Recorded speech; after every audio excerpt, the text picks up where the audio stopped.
We're just 2 days away from taking on the Cincinnati Bengals this Saturday at noon. It's going to be a fun game. It's going to be an absolute battle, okay? At least I hope so. I said that the last 2 weeks. It's going to be a good game.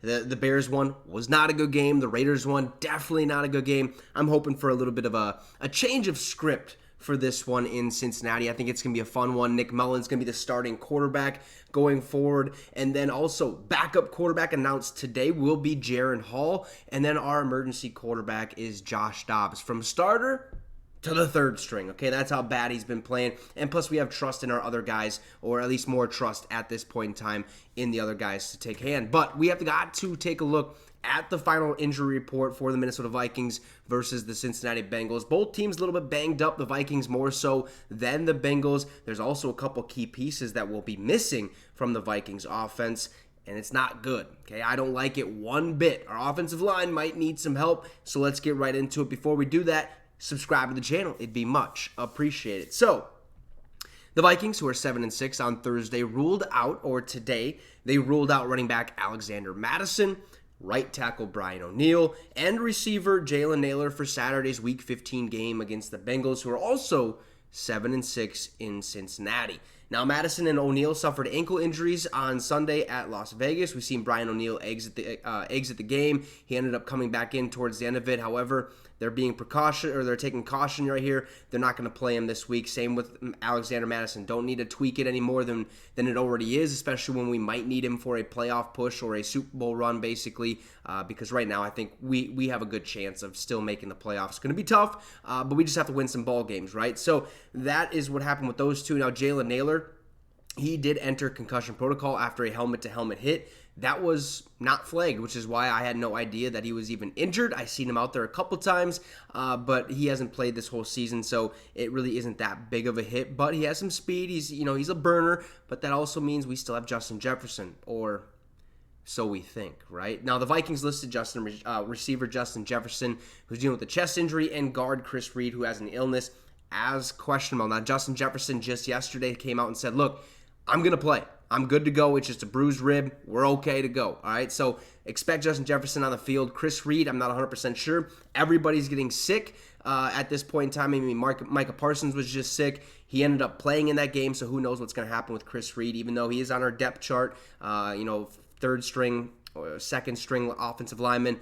It really won't matter too much if he plays or not, pending the injuries that we could suffer. Now, Brian O'Neill is out. I'd assume David Questenberry is going to take his role, or Austin Schlottman, one of the two, but it's not a big hit, but Justin Jefferson should play this week. Now, left guard, Dalton Risner, ankle injury, and right guard, Ed Ingram, hip, did not receive injury designations and are expected to be available. This is big news. Ed Ingram, we realized just how much we missed him, I think, last week with him not playing the game.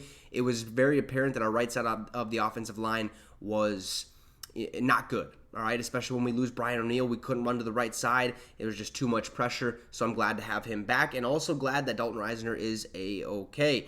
Now, Minnesota opted to practice indoors, but opened the doors to let in colder temperatures. Dumb decision, in all reality. I think that was stupid.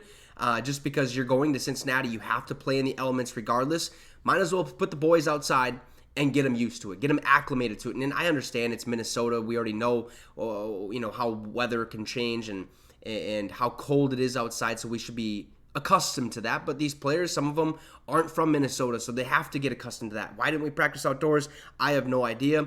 It is what it is. I'm not the head coach, so we'll let KOC deal with that whole ordeal. Now, for the Cincinnati Bengals, again, like I said earlier, really not too many injuries to worry about. A lot of questionable players, some not injury designations. So we'll get right to it. The Bengals injury report. Cincinnati listed linebacker Joe Bachie or Bashi or Batchy, I don't know. Okay, oblique injury as questionable. The other 6 Bengals players on this week's injury report are receivers Jamar Chase and Tyler Boyd, quarterback Jake Browning, tight end Mitchell Wilcox, and cornerbacks DJ Turner II and Chibodi Awuzie did not receive injury designations and are expected to be available. So Cincinnati basically, other than Joe Burrow, are only missing Joe Bachie however you pronounce his name. I apologize if I did pronounce it wrong, who's dealing with that ankle injury. He's only questionable. They aren't missing basically anybody today, so they're going to be at full strength compared to us, who are missing, our starting running back. We're missing our starting right tackle, and we're also missing a depth piece at wide receiver in Jalen Naylor. So not as banged up as us, but it's going to be a good one. I cannot wait for this. I expect us to win.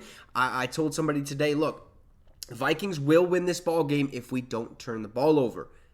But if we turn the ball over even just one time, we lose.